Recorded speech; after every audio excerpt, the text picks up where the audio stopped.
سعيد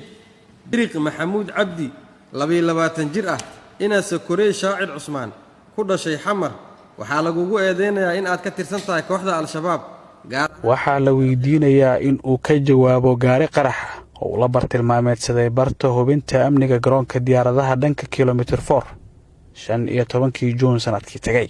laakiin eedeysanaha cilad farsamo dadaalka ilaalada jagboontiga iyo qadarta Rabbi ayaa sababtay badbaadada tobaniyada shacabka ah ee ka agdhawaa barta waxa uu eedeysanaha u arkaa in ismiidaamintiisu isku bedeshay holac iskuna qanciyay in horjoogihiisa iyo isagaba aysan ku ballamin qaabkaas horta aniga gaarigaas hadoo ii qarxi lahaa wixii meeshii jooga horta waxa waaye jahannamay wada aadi laayeen laakiinse gaariga waa maaragta diiday inuu qarxo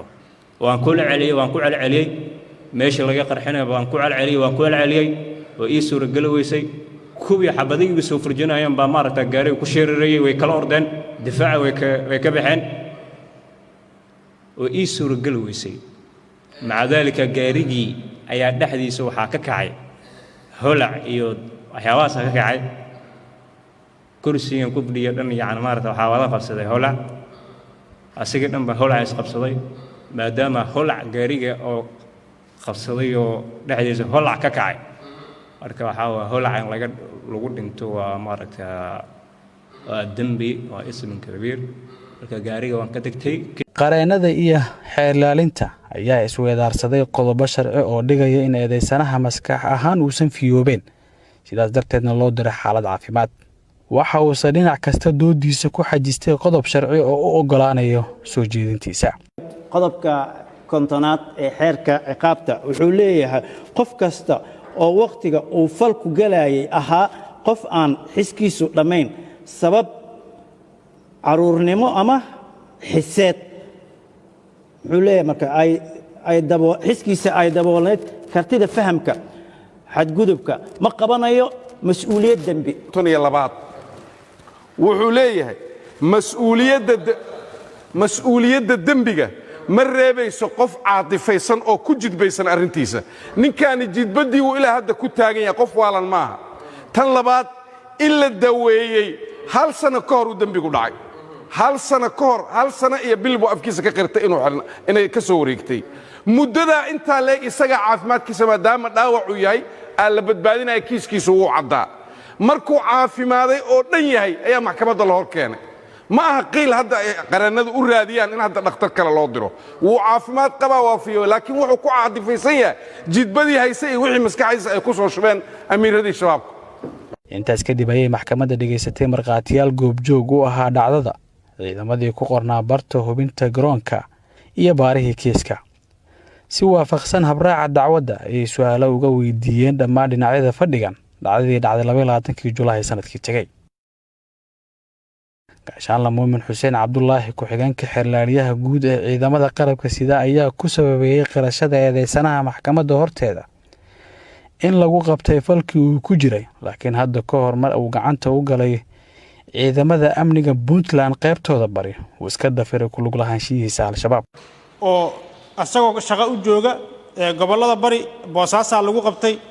sida uu maanta halkan uga shactareynayo leeyahay shabaab baa ku qanacsanahay iyo fikirkaas aan aaminsanahay muusan isticmaalin maadaama aan lagu qaban cadayn muujinaysa inuu al-shabaab yahay wuu inkiray maalintaas maxkamadda la geeyay process cadaaladeed uu maray wuu diiday wuuna dafiray wuu iska biriyay sidaas ayuu ku mutaystay in la sii daayo uga fakaday mataqaanaa gacanta maamulkii hayay tan inuu sheekay maanta uu dhoo shabaab aan ahay waa ku qanacsana fikirka waxa kalifayo waxa lagu qabtay cadayn gaarigu ka soo degtay laga soo dejiyaa qarxay wuu og yahay inuu marnaba bir noqonin ee lagu hayo cadayn sababta keenaysa inuu sheekayo dhoo dambigaas waa galeen samaxayel isla saciidkii way Boosaaso lagu qabtay inkiray xeerlaaliyaha guud ee ciidamada qalabka sida Jenaraal Cabdullaahi Buule Kemi ayaa maxkamadda weydiistay in eedeysanaha lagu xukumo ciqaab u dhiganta qodobada ay ku soo eedeeyeen markuu afgooyo tagay waalidkii isaga dhalay aabihii hooyadii waxay kula taliyeen inuu isu dhiibo dawladda qiraalkiisa maxkamadda ayuu ka hor qirtay inuu isu dhiibo dawladda oo faxas ka baxo wuu ku gacan sayray waalidkii mar labaad ayuu dib ugu noqday shabaab aakhirkiina wuxuu isku qoray inuu ismiidaamiyo sidaas darteed maadaama uu yahay qof ku adag ilaa hadda maxkamadda horteeda khatartiisana ummadda in laga badbaadiyo u baahan waxaan weydiisanaynaa maxkamadda in ciqaabta u qalanta ee ay qorayaan aayaadka qur'aanka iyo qodobada aan ku soo eedaynay ay ku xukunto maxkamaddu waa mahadsanta qareennada u doodaya eedeysanaha ayaa maxkamadda weydiistay in la xanaaneeyo eedeysanaha loona eego sifaalaha dembiga fududeeyo qofka mar haddii maxalu shaahidkan waxaa waaye waa can ilmajnuuni hataa yafiiqa inay waalin yahay oo cad tahay taasna waxaa tusinaysaa sida hadda isaga ugu dhaqmaya mahdarka hadda la jooga qof miirkiis qaba inay wax socda fahmayo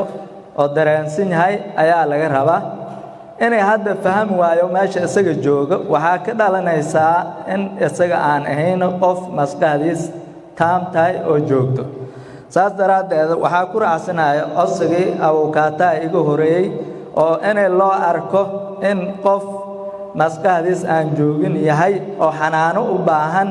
gudoomiyaha maxkamadda darajada koowaad ee ciidamada qalabka sida gaashaanle sare xasan cali nuur shuute ayaa soo xiray fadhiga maxkamadda dhegaysiga garmaqalka dhanka ka ah eedaysanay siciid biriq maxamuud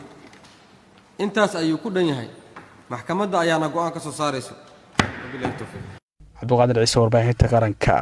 muqdisho